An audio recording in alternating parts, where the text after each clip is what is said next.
Hello students, मैं प्रतीक पुरोहित एक बार फिर से स्वागत करता हूं आप सभी का आपके अपने शो खबर जंक्शन में। और आज के इस एपिसोड में हम चर्चा करने वाले हैं प्राइम मिनिस्टर ऑफिस का नाम चेंज करके अब कर दिया गया है सेवा तीर्थ। जी हां, प्रधानमंत्री कार्यालय अब सेवा तीर्थ के नाम से जाना जाएगा। गवर्नमेंट ने इसके लिए पीछे क्या कारण दिए हैं, ये किस प्रकार से देश में गवर्नेंस के मॉडल को चेंज करेगा और आखिर क्यों जो ऐतिहासिक इमारतें हैं, जो क्षेत्र हैं, जो रोड्स हैं, उनके नाम सरकार बदल रही है। इन सभी कारणों पर चर्चा करेंगे आज के इस वीडियो में। तो सबसे पहले, जैसा कि हम सभी को पता है कि ये एंड ऑफ एन एरा, एक युग का अंत है। पीएमओ जो कि पहले साउथ ब्लॉक से चलाया जाता था, अब वो जगह खाली हो रही है और वो अपने नए कॉम्प्लेक्स, जिसको नाम दिया गया है सेवा तीर्थ कॉम्प्लेक्स, वहां पे शिफ्ट हो रहा है मकर संक्रांति के दिन या मकर संक्रांति के बाद।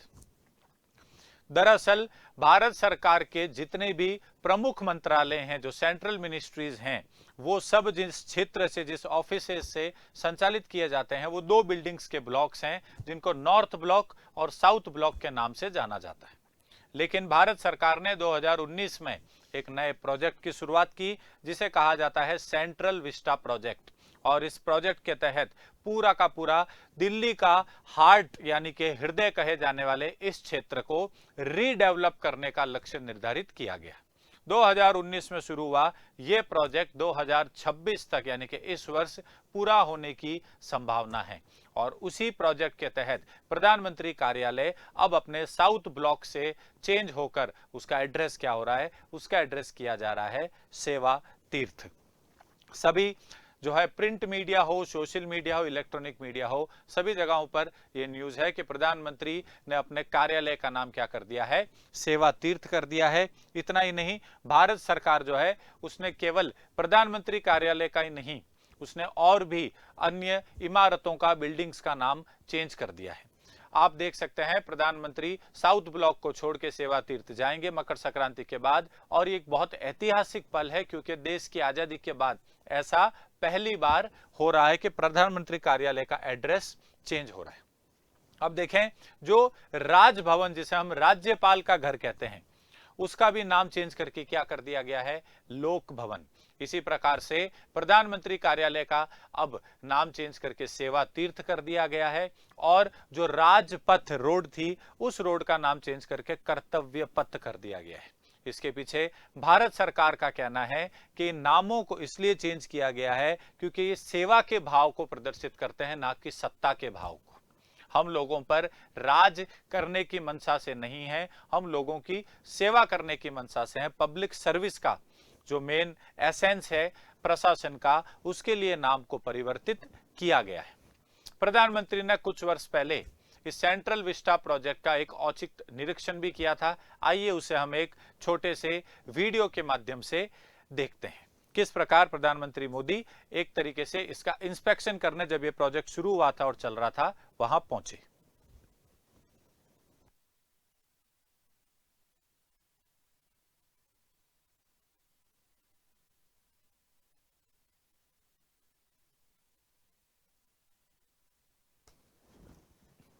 तो आपने देखा प्राइम मिनिस्टर ने खुद ने फर्स्ट हैंड इंस्पेक्शन किया है, यानी कि खुद पर्सनली वहां पहुंचे थे और देखा था प्रोजेक्ट किस प्रकार से चल रहा है। आइए एक नजर डालते हैं सेंट्रल विस्टा प्रोजेक्ट आखिर है क्या। तो सेंट्रल विस्टा प्रोजेक्ट एक प्लान है जो राष्ट्रपति भवन से लगा के इंडिया गेट तक का जो 3 किलोमीटर का लंबा स्ट्रेच है, उस पूरे स्ट्रेच को पुनर्विकसित करने का, उसे रीडेवलप करने का। इस सेंट्रल विस्टा प्रोजेक्ट की जो अनुमानित लागत सरकार द्वारा तय की गई थी, वो लगभग 20,000 करोड़ रुपए थी। लेकिन आरटीआई के माध्यम से जब क्वेश्चंस पूछे गए, संसद में जब प्रश्न पूछे गए, तो सरकार की तरफ से जवाब आया कि लागत 20,000 करोड़ से बढ़ गई है। कितनी बड़ी है, इस पे गवर्नमेंट ने कोई क्लियर आंसर अभी तक नहीं दिया है। इस सेंट्रल विस्टा प्रोजेक्ट को की जिम्मेदारी से, जितनी भी बिल्डिंग्स यहां पे बनेंगी, उसकी जिम्मेदारी L&T कंपनी को दी गई है, यानी कि लार्सन एंड टर्बो। अब इसमें होगा क्या क्या, तो देखिए, मुख्य रूप से सेंट्रल विस्टा प्रोजेक्ट में एक तो होगा नया पार्लियामेंट का बिल्डिंग, जहां पे हमारी नई संसद शिफ्ट कर चुकी है। उसके अलावा एक कॉमन सेंट्रल सेक्रेटेरिएट होगा, ये उसी का हिस्सा है।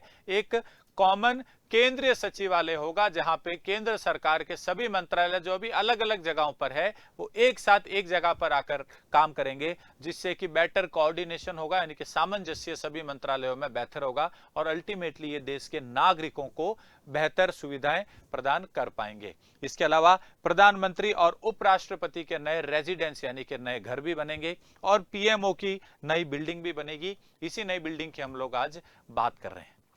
तो 20,000 करोड़ की लागत तय की गई थी, लेकिन इसकी एस्टिमेटेड कॉस्ट अनुमानित लागत बढ़ गई है। फाइनल कितनी लागत है वो प्रोजेक्ट पूरा होने के बाद ही पता चलेगा। 2019 में शुरू किए गए इस प्रोजेक्ट को पूरा लगभग इसी वर्ष 2026 तक सरकार कर देगी। आइए एक छोटे से वीडियो के माध्यम से देखने का प्रयास करते हैं कि आखिर सेंट्रल विस्टा प्रोजेक्ट है क्या, यहां पे क्या कुछ बन रहा है।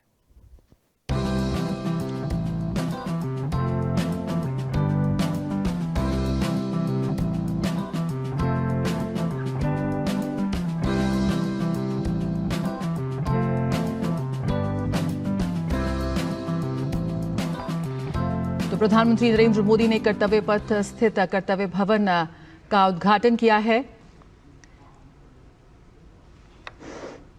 यह प्रधानमंत्री के आधुनिक, कुशल और नागरिक केंद्रित शासन के दृष्टिकोण के प्रति सरकार की प्रतिबद्धता में एक महत्वपूर्ण मील का पत्थर साबित होगा।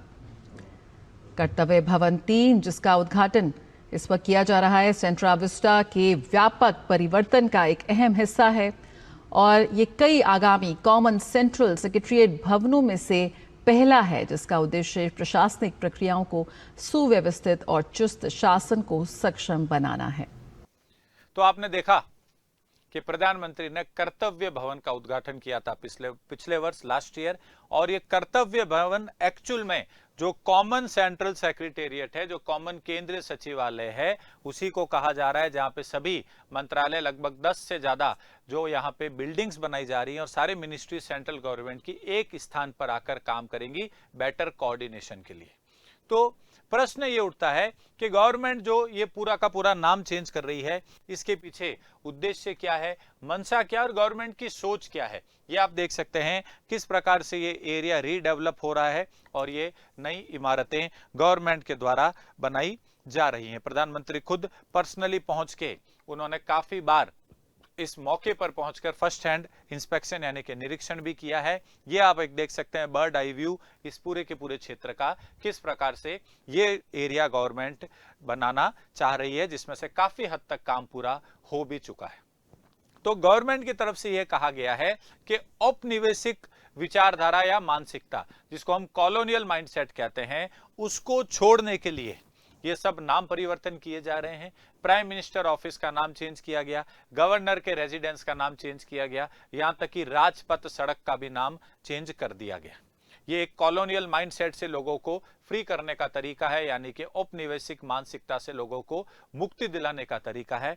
इसके साथ साथ सेवा तीर्थ, कर्तव्य पथ, इस प्रकार के नाम इसलिए दिए जा रहे हैं क्योंकि ये सरकार का क्या उद्देश्य है, सरकार किस एम से काम कर रही है, उसको जनता तक स्पष्ट पहुंचाता है। और उसका उद्देश्य क्या है, उसका उद्देश्य है सेवा भाव, सत्ता से सेवा की ओर। दूसरी चीज, सरकार ने यह भी कहा है कि जितनी भी नई बिल्डिंग्स बनी हैं, ये सब मॉडर्नाइज्ड बिल्डिंग्स है, आधुनिकीकरण से, आधुनिक जितनी भी सुविधाएं उनसे लेस ये बिल्डिंग्स बनाई गई हैं और ये पूरे के पूरे प्रशासन को सिटीजन सेंट्रिक बनाती है, यानी कि नागरिकों को इसके केंद्र में रखती है। जो भी डिसीजंस लिए जाएं, जो भी कार्य किए जाएं, अल्टीमेटली वो किसको फायदा पहुंचाएं, देश के नागरिकों को फायदा पहुंचाए। इसी उद्देश्य से गवर्नमेंट ने इन सभी इमारतों के नाम चेंज किए हैं और इस पूरे के पूरे सेंट्रल विस्टा प्रोजेक्ट को गवर्नमेंट की तरफ से प्लान किया गया है। स्टूडेंट्स, खबर जंक्शन में जो हमारा पिछला एपिसोड था, उस पर मैंने आपसे फूड फॉर थॉट यानी कि थिंक एंड कमेंट में प्रश्न पूछा था, क्या डोनाल्ड ट्रंप का ग्रीनलैंड को खरीदने का, और अगर ग्रीनलैंड तैयार नहीं हो, डेनमार्क तैयार नहीं हो, तो उसको बाई फोर्स यानी कि अमेरिकी सेना के माध्यम से अपने अंडर करने का कदम अंतरराष्ट्रीय कानून का उल्लंघन है, और क्या यह तीसरे विश्व युद्ध की शुरुआत है। आप में से कई सारे स्टूडेंट्स ने उस वीडियो को देखा और उसमें से काफी सारे स्टूडेंट्स ने अपने अपने ओपिनियन, अपनी अपनी राय भी दी नीचे कमेंट सेक्शन में। उन सभी में से जो सबसे इफेक्टिव, सबसे प्रभावी मुझे उत्तर लगा, वो उत्तर लगा राहुल सैनी जी का। राहुल ने लिखा है, डोनाल्ड ट्रंप का यह कदम कम शक्तिशाली परंतु सामरिक दृष्टिकोण से महत्वपूर्ण देशों की संप्रभुता के लिए खतरा है। यह तृतीय विश्व युद्ध की शुरुआत नहीं है, क्योंकि ग्रीनलैंड के मामले में वह विश्व पटल पर अकेला है। बहुत ही शानदार शब्दावली के साथ ये आंसर फ्रेम किया है राहुल ने, और मैं स्पेशली दाद देना चाहूंगा जो वर्ड्स का यहाँ पर सिलेक्शन किया इन्होंने, संप्रभुता यानी कि सोवरेनिटी, ये बहुत अच्छा लिखा है कि तृतीय विश्व युद्ध की शुरुआत नहीं है।